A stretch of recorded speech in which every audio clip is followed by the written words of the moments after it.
ఆదిలాబాద్ జిల్లా వార్తల విషయానికి వస్తే యూపీఎస్సీ పరీక్షల నిర్వహణలో కేంద్ర ప్రభుత్వ వైఫల్యాన్ని నిరసిస్తూ చెన్నై నుంచి ఢిల్లీ వరకు చేపట్టిన సైకిల్ యాత్ర ఆదిలాబాద్ జిల్లా చేరుకుంది. విజయవాడకు చెందిన కృష్ణ సుమంత్ అనే యువకుడు చెన్నై నుంచి ఢిల్లీ వరకు సైకిల్ యాత్ర చేపట్టారు. ఈ నెల 1వ తేదీన చెన్నై నుంచి కృష్ణ సుమంత్ బయలుదేరాడు.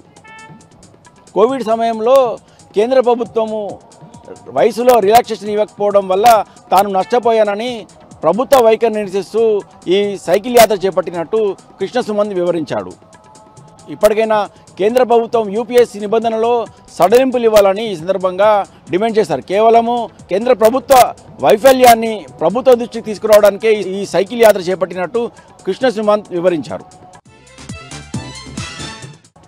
మరో వార్తా విషయానికి వస్తే ఏఐటీయూసీకి అనుబంధంగా ఉన్న మున్సిపల్ వర్కర్స్ అండ్ యూనియన్ 3వ మహాసభలు బజరంగ్ ఫంక్షన్ హాల్లో జరిగాయి. ఈ మహాసభలకు ఏఐటీయూసీ చెందిన రాష్ట్ర ప్రధాన కార్యదర్శి యేసురత్నంతో పాటు సహాయ కార్యదర్శి జైపాల్ రెడ్డి ముఖ్య అతిథిగా హాజరయ్యారు.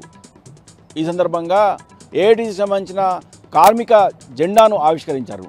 అనంతరం జరిగిన బహిరంగ సభలో ఏఐటీసీ నేతను మాట్లాడుతూ మున్సిపల్ వర్కర్స్ యూనియన్ సమస్యలు పరిష్కరించేందుకు ఏఐటీసీ ఎప్పుడూ పోరాటం చేస్తుందని పేర్కొన్నారు.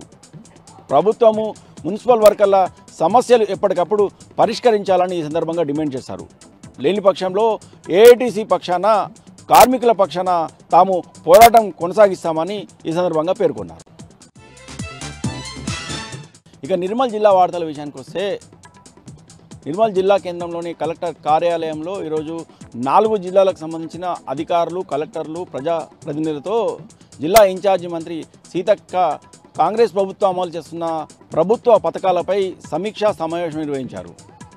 ఈ సమావేశంలో బోత్ ఎమ్మెల్యే అనిల్ జాదవ్ మాట్లాడుతూ వెనుకబడ్డ జిల్లాగా ముద్రపడిన ఆదిలాబాద్ జిల్లాలో గిరిజనులు ఎక్కువగా నివసిస్తారని, అయితే ప్రభుత్వం అస్పష్టమైన నిబంధనల కారణంగా గిరిజనులు నష్టపోయే ప్రమాదం ఉందని, ఈ రైతు భరోసా విషయంలో కానీ, అలాగే ఇంద్రమ్మ ఇళ్ళ కేటాయింపులో కానీ, అలాగే కొత్త రేషన్ కార్డుల జారీలో ప్రభుత్వము అసంబద్ధమైన నిబంధనలను ఏర్పాటు చేసిందని, ఈ నిబంధనల కారణంగా నష్టపోయే అవకాశం ఉందని, జిల్లాలో ప్రతి ఒక్క లబ్ధిదారునికి కూడా ప్రభుత్వ పథకాలు అందేలా చర్యలు చేపట్టాలని, లేని పక్షంలో తాము ఆందోళన చేపడతామని ఈ సందర్భంగా అనిల్ జాదవ్ పేర్కొన్నారు.